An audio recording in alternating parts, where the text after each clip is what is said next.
Niccolo Machiavelli is perhaps history's original villain. For good enough reason, Machiavelli abandoned traditional morals. He rejected Christianity, and he ripped apart goodness at its very foundation. In its place, Niccolo Machiavelli created a structured system of ruthlessness and deceit. Machiavelli offers a tangled web of contradictions, profound truths, villainous advocacy, and single-minded determination. But by looking beyond the now famous brand of Machiavelli, we can find some grim and relevant truths about the world we live in today and how to function within that world. To understand at all the philosophy of Machiavelli, you do need to understand his life, and to a degree the times he grew up in. These times were marked by political instability and societal chaos. Niccolo Machiavelli was born in Florence in 1469. He came from a wealthy family, but his father Bernardo was the poorest of that family. Bernardo was a former lawyer, mostly unemployed, who had a good network of relationships, but not much to show for it. Machiavelli's father was skeptical of religion, or at least as skeptical as one could be in his era. His mother, meanwhile, was a devout woman who spent her time writing religious poems and hymns. This combination of religious skepticism and talented writer would certainly form the basis for Machiavelli's later work. At the time, Florence was a republic, on paper anyways. The Florentine government consisted of 8 priori who were all led by one sort of prime minister. Every 2 months, these people would be elected via a lottery system from the names of well-to-do, respectable Florentine men. In theory, this allowed a constant changing of power so that no single profession or geographic area could seize control entirely or permanently. In practice, this system was an absolute disaster. Every 2 months there were wholesale changes to government approach and priorities. So the ruling Medici family had stepped in. They manipulated the lottery system, ensuring that all eligible names were friendly and would toe the Medici line. In reality, Florence was functioning like something of a dictatorship. This level of corruption wasn't really rare in Italy, rather it was closer to the norm than an exception. Wars raged around Europe for territory, and Italian mercenary government leaders changed sides at the drop of a hat. This is all to say, Machiavelli grew up in a society where the idea and the reality of how things operated were wildly divergent. He had a front row seat to political dysfunction and corruption. Meanwhile, he learned from a young age the price of failing as a politician. Near his 9th birthday, conspirators against the Medici family were hung upside down from the government's main building and left there for weeks to rot. This combination of corruption and brutality were seemingly formative in Machiavelli's later career. People don't really know much about Machiavelli's early life, but he did achieve a significant level of education. After the Medici family was pushed from power in 1494, Machiavelli was appointed to a Florentine government office where he authored government documents. Shortly thereafter, Machiavelli earned himself a couple of promotions. He was appointed to Second Chancery, which was one of 2 key state departments in Florence. He also became Secretary of the Ten of War.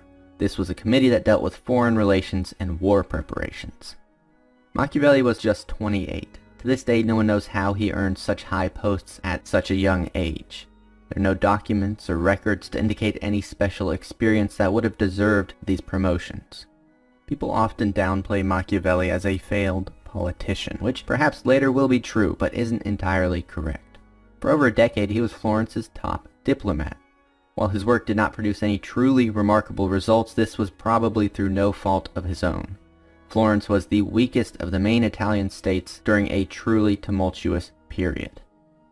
To that point, in 1512, the Florentine Republic was overthrown and the Medici family returned to power. Suspecting Machiavelli of conspiracy, the Medicis imprisoned, tortured, and exiled him the following year. It was there, in exile, that Machiavelli produced his most famous work. The Prince was not the only thing Machiavelli wrote, but it's his most famous and most influential, so we'll be looking at Machiavelli's philosophy predominantly, but not entirely, through the lens of this book. The Prince was meant to be a guide for a ruler. Indeed, it was written expressly for Lorenzo Medici, head of the Medici family, and we'll talk more about that later. For a long time, the prevailing philosophy said that the measure of a leader's greatness was by his goodness, his moral character. This was certainly not always put into practice, but it was the ideal. In The Prince, Machiavelli tossed that out entirely. He said that for a leader, all that mattered was concentrating and keeping one's power. Being good was not the measure of a leader's success, but rather building a great nation. In this way, Machiavelli divorced entirely political theory from ethics. The book is not a manual for living, but rather a manual for keeping one's political power, for being an effective leader. In this pursuit, Machiavelli rejected Christianity and placed very little value on traditional morals. More precisely, he argued that morality was fine, but a person simply couldn't always act morally and be an effective politician. This took courage, perhaps cruelty and a dark sort of boldness, but courage nevertheless. Machiavelli could have padded his messages. He could have said, oh, you have to do all of this to stay in power, and that's why power isn't really good. Could have expressed a disdain for the type of person he believed could hold on to power. In writing this way, Machiavelli could have eliminated a great deal of criticism and controversy while still fundamentally delivering the same messages. But instead, in this short volume, Machiavelli systematically rips apart morality and instead constructs a deeply troubling and at times profoundly accurate assessment of the world. Cesare Borgia was the son of Pope Alexander VI. With his father's help, Borgia was building himself a new Italian state near Florence in 1502. Borgia conquered the city of Cesena and immediately went off to go continue his work. In his place, Borgia ordered his right-hand man, Ramiro de Lorca, to bring order to Cesena. He told de Lorca to do whatever he wanted, be as ruthless, as cruel, as horrific as he needed to be. De Lorca obeyed. He beheaded men in front of their families, he seized property, he castrated anyone who went against his rule. After this version of peace was established, Borgia went to Cesena himself. Borgia learned that, of course, the people of the town now hated de Lorca and by extension hated him too. After all, de Lorca had just spent a few months killing people's fathers, castrating their brothers, and abusing their wives. So, one night, Borgia had his men slice de Lorca's body in 2 pieces, and place these 2 pieces, along with his severed head, on a stick in the middle of town square. The next morning, the townspeople awoke and saw de Lorca's mutilated remains on full display. Being that they hated de Lorca, the people were pretty happy about this. Borgia addressed his citizens with flagrant deceit. He told them that de Lorca had usurped power and acted entirely on his own volition, that Borgia had never granted him the right to commit such atrocities.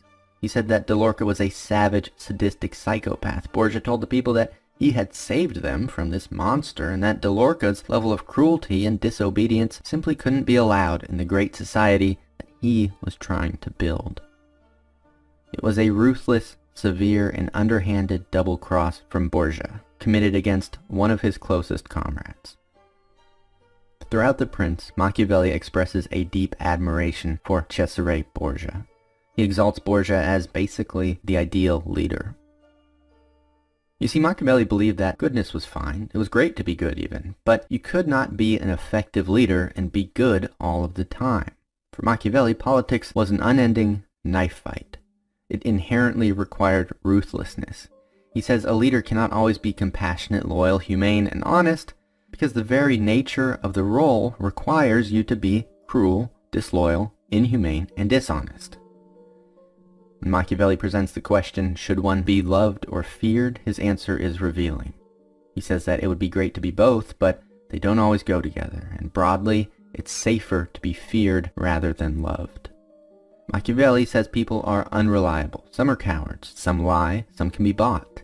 Some just change their mind. These things will happen, he says, no matter how much these people claim to love you.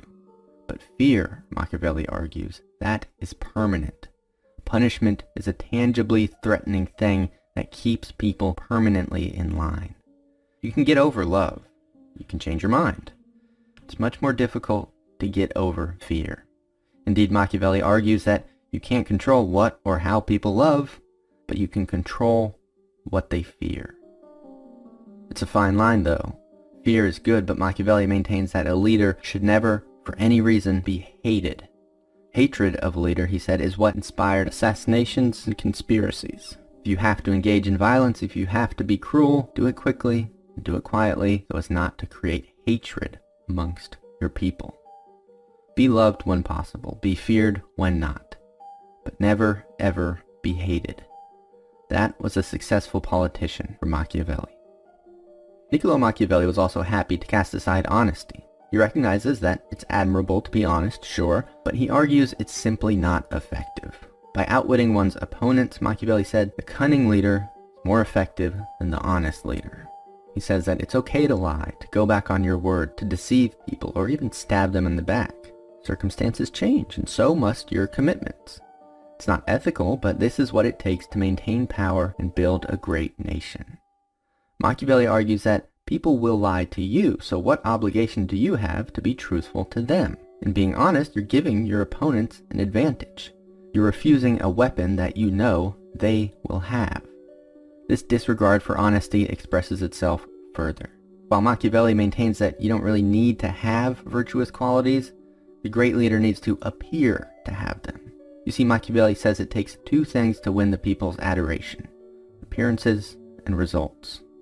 Most people, he says, will only know a leader through his words. Very few individuals will ever see what goes on behind closed doors. And so your constituents will judge you based only on what they see, not anything that they experience. The things you say need to feel inspired by virtues, because that's how people will judge you. Of course, he goes on to say they will also judge your achievements based on results. Results, not methods. You won't always be able to get results through honesty, kindness, or any other virtue. That's just not how the game is played. And so we have the house that Machiavelli built, or at least the one that is so famous. Not inherently or always cruel, but so willing to be cruel, willing to deceive, to lie, and to hurt. It is marred by cynicism, or perhaps as he would say, realism. Multiple times in his writings, Machiavelli declares people to be unreliable, dishonest, and selfish. And so you need to be these things too. But to reduce Machiavelli down to these terms is kind of inaccurate.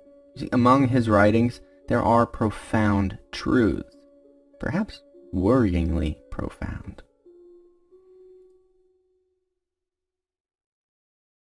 Machiavelli famously rejected Christianity as a legitimate way to deal with life's problems. In The Prince, he derisively writes, "I realize that many people have believed and still do believe that the world is run by God and by fortune, and that however shrewd men may be, they can't do anything about it and have no way of protecting themselves." In these words, Machiavelli sort of scoffs at the idea of God running our world and controlling our fates. In a way, it's tremendously inspirational. You have agency over your life, not God.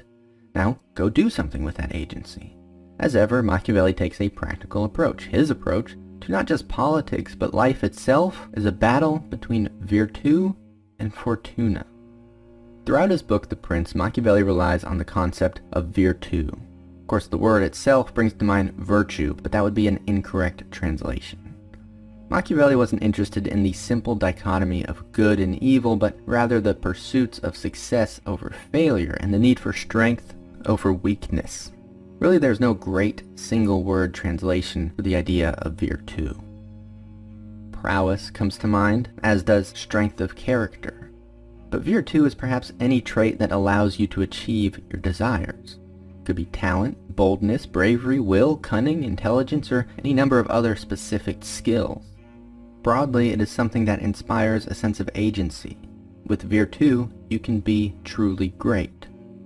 In life, virtu is pitted against fortuna, Machiavelli says. Fortuna here is a more straightforward concept. It is fortune, luck. Machiavelli tells us that fortuna basically decides half of what we do, the other half is up to us and our virtu. He makes the analogy of a river that routinely floods a plain, destroying a village and killing its people. That is fortuna. But we can do something with this fortuna. We can build banks and dams so that the river can flood all at once and the people will not be harmed. This is the meeting of fortuna and virtu. Fortune, he says, wields power only in places you allow it to. With preparation through virtu, you can at least be ready to meet fortune when it arrives. Conversely, a person can be successful one day by doing X, Y, and Z, and then fail the next day doing the exact same thing. This is because fortuna changes. In this way, Machiavelli tells us we must be ready to adapt. Keep your approach in step with your circumstances. In so many words, adapt or die.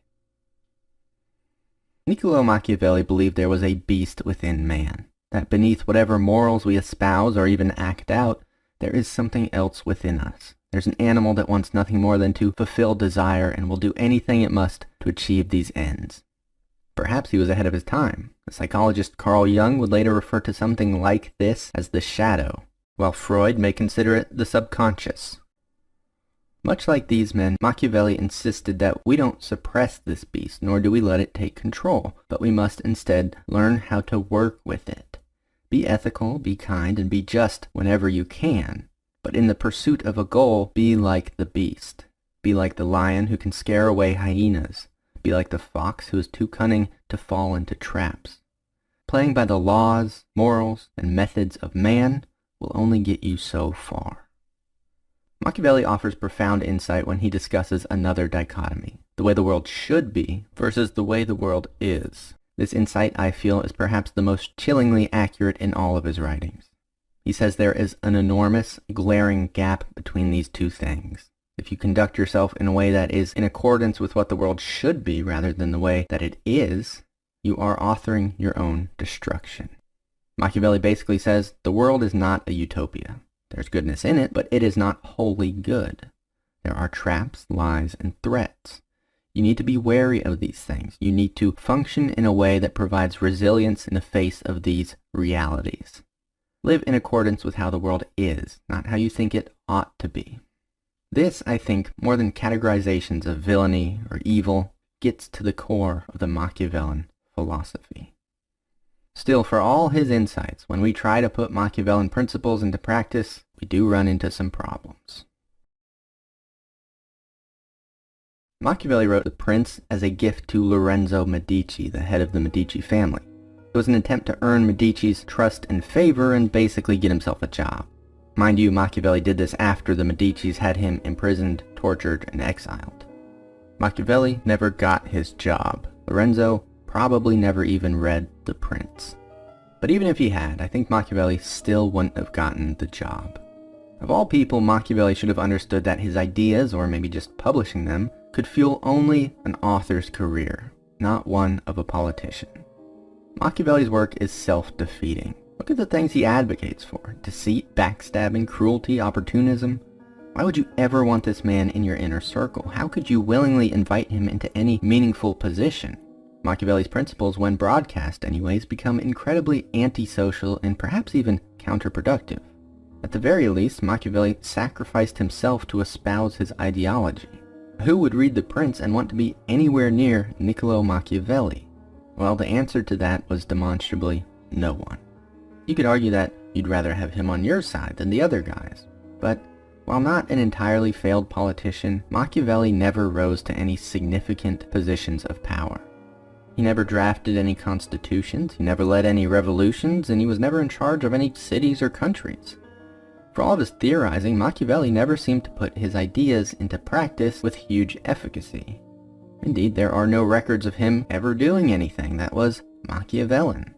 Of course, he also advocates for secrecy and cunning, so perhaps Niccolo Machiavelli just managed to hide things from history. But historical record does not shine brightly on his life outside of authorship. After The Prince's failure, Machiavelli fell back into a life of womanizing. He fell in and out of love quite routinely and pursued little more than his romantic desires. Machiavelli went on to write sexual comedic plays which earned him undeniable and immediate celebrity, but he wanted to be in politics. Eventually, Machiavelli was called upon by a Medici cousin for advice on a looming French and Spanish conflict. Machiavelli was given the task of overseeing Florence's defensive walls. When the fight came, the Spanish army simply bypassed Florence altogether. Instead, they sacked Rome quite easily. The Medici family collapsed once again, and Machiavelli was out of favor and unemployed. He got ill, and Niccolo Machiavelli died within a month. His political career was largely insignificant, but still Machiavelli's legacy is strong. His writing undeniably put a stamp on history. The Prince was not published during Machiavelli's life, but when it did appear in print, an English cardinal declared that it had been written by, quote, Satan's finger. Then Pope Paul IV banned the book immediately. In France, conflicts between the Protestant Huguenots and Catholics threatened to rip the country apart. The nation was under the rule of Charles IX, but he was sickly and young.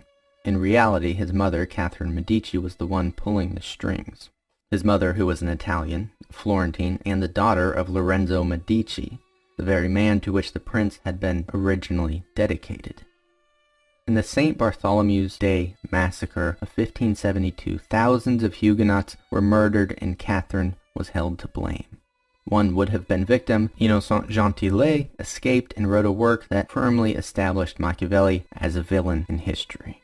The book described Catherine as a compulsive reader of Machiavelli and characterized the author as representative of a cruel, villainous Italian identity. The writings pulled Machiavelli's work from its context, and readers were convinced that they understood the philosophy. In truth, what they read was a hodgepodge of Machiavellian ideas that seemed to embrace brutality and advocated for the rejection of virtue entirely. But this was the version of Machiavelli that became democratized. Gentillet's work was translated into Latin and then English well before the Prince itself existed in English. This version of Machiavelli's writing moved from intellectual elites into popular culture. The character of a cruel Machiavellian archetype leaked into famous plays and literature. So, Machiavelli's name became synonymous with evil. In truth, Machiavelli's thesis was only that Christian morals and effective political leadership were not always compatible. I think most people today would probably agree with this sentiment. While the tide never really turned on Machiavelli, his philosophy has been embraced by politicians the world over. And it should be said that these politicians were not exclusively moral or amoral leaders, not exclusively authoritarian or permissive. Whether he predicted it or caused it or some combination of the two, Machiavelli's writings describe modern political machinations almost perfectly. Today's politicians must and do maintain a facade of morality and hopefully act on it when possible. But in reality, there is certainly a divorce between ethics and political ambitions. No matter where you stand politically, I think we can all agree this is mostly true. I personally don't find the purely political discussion around Machiavelli entirely compelling. Rather, I think that examining his opinions on life, the world, and how to operate within it reveal timeless wisdom. Wisdom that sometimes we'd rather not accept. I find myself resistant to much of the cynicism offered by Machiavelli. Certainly I would never aspire to be like Cesare Borgia, nor would I want a leader like him either. In fact, I believe people to be inherently good. But presented with this, I am sure Niccolo Machiavelli would laugh in my face. He would say I am playing right into what he warns against. Machiavelli would tell me I am living how I think the world should be, not how it really is. In this way, there is a single-minded determination to Machiavelli's writings. He doesn't care one way or the other about being a good person. He doesn't care about any god. He doesn't care about friends. Instead, his philosophy cares only about one thing: power. I suppose there is something admirable to such determination, even if it isn't wholly relevant to every individual. Like all great villains, Machiavelli is dangerous. It is dangerous to subscribe wholesale to his ideas, and indeed, it is perhaps equally dangerous to ignore them completely.